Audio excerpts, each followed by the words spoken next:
भारत और भारतीय भाषाएं इस लिहाज से बहुत सौभाग्यशाली हैं कि हमें विरासत में एक नहीं दो इपिक मिले हैं, जो विश्व के महानतम इपिक्स की तुलना में भी सर्वश्रेष्ठ ठहरते हैं। एक तो महाभारत और दूसरा रामायण।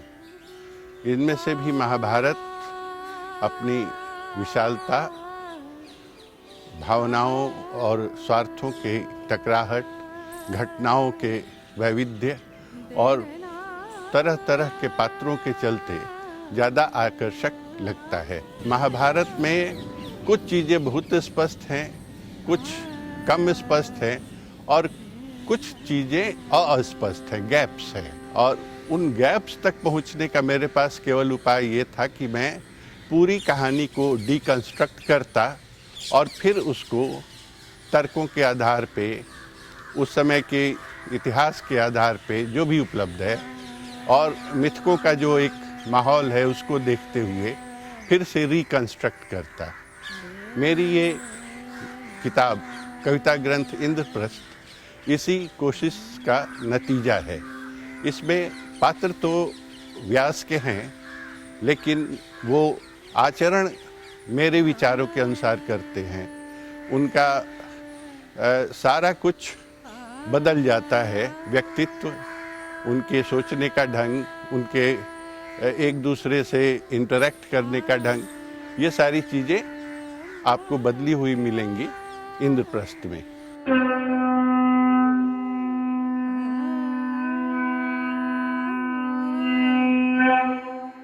जहाँ द्रौपदी वहीं इंद्रप्रस्थ, इंद्रप्रस्थ का आरंभ द्रौपदी, इंद्रप्रस्थ का अंत द्रौपदी। द्रौपदी एक मर्यादापूर्ण स्त्री का जुनून, जिसे करना पड़ा साझा पांचों के बीच समान रूप से अपनी भावनाएं, अपना अनुराग। कैसे हुआ होगा संभव उन पांचों के बीच? चांदनी रात है, दरवाजा खुलता है, एक पति दरवाजा बंद करते हुए आता है। स्त्री के मन में कुछ उत्साह नहीं है, मगर उसे अपने आप को उसके हवाले करना ही है। वो वचनबद्ध है, लेटी हुई, शर्माई हुई, संकोच में डूबी देख रही है कि वो आगे बढ़ रहे हैं। उन्होंने उसका नारित्व ले लिया और दबे पांव चले गए। वो रोई, खूब रोई।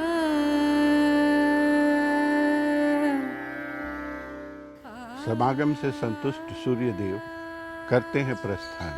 सामाजिक अपवाद, बदनामी और लज्जा का करने को निराकरण, मिटाने को अपने कुकर्म का प्रमाण दे जाते हैं वरदान। माँ बनने के बाद भी तुम बन जाओगी पुनः कुंवारी, अर्थात अक्षत योनि ही रहोगी।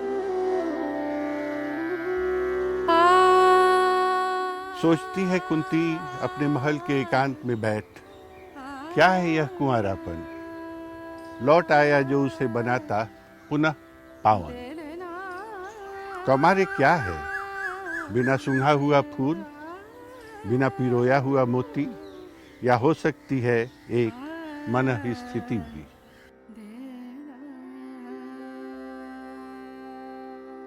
कुल और गोत्र से हीन दिन कितने ही महावीर घिरे हुए जातियों के व्यवस्था के दुष्चक्र से। नहीं मिलती राह कोई है विवश जाने के लिए गुरु द्रोण या परशुराम के पास, जो विद्या देंगे बाद में, पहले देंगे श्राप। वसूलेंगे प्राणांतक गुरु दक्षिणा, मांग लेंगे अंगूठे का दान।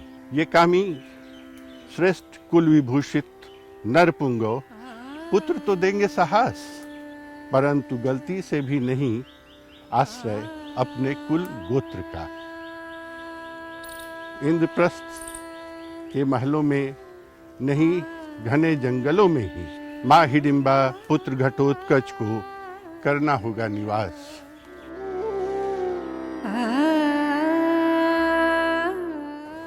जन्म जन्मांतर तक स्त्री की ही परीक्षा, उसके सगे संबंधों से नहीं कोई अपेक्षा। सुनिए संयम से मेरी कथा, पढ़िए महाकाव्य महाभारत। सदा सदा से शापित स्त्रियों की कथा, माँ कुंती की कथा, माँ गांधारी की कथा, कितनी अकेली हूँ मैं।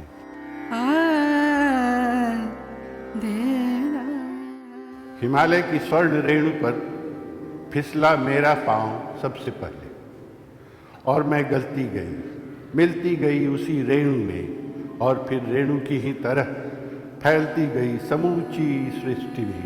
फैलती गई मेरे साथ मेरी यातना, लांछना, मेरा द्वंद्व, मेरा संघर्ष, अन्याय के विरुद्ध मेरा प्रतिरोध। विश्व की प्रत्येक स्त्री में चलता रहा मेरा इंद्रप्रस्थ भी साथ साथ, होता रहा नष्ट बार बार, होता रहा पैदा बार बार, प्रत्येक स्त्री के साथ उसका इंद्रप्रस्थ।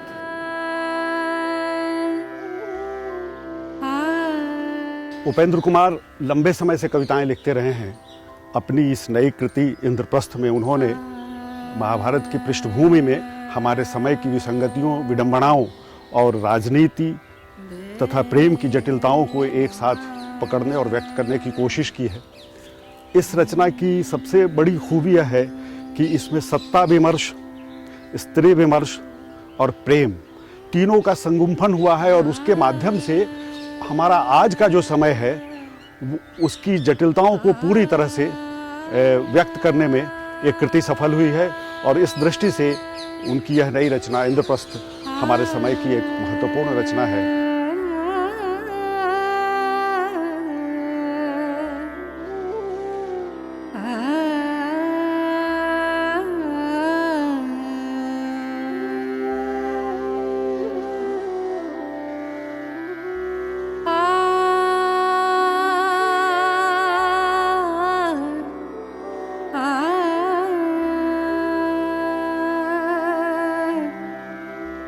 देना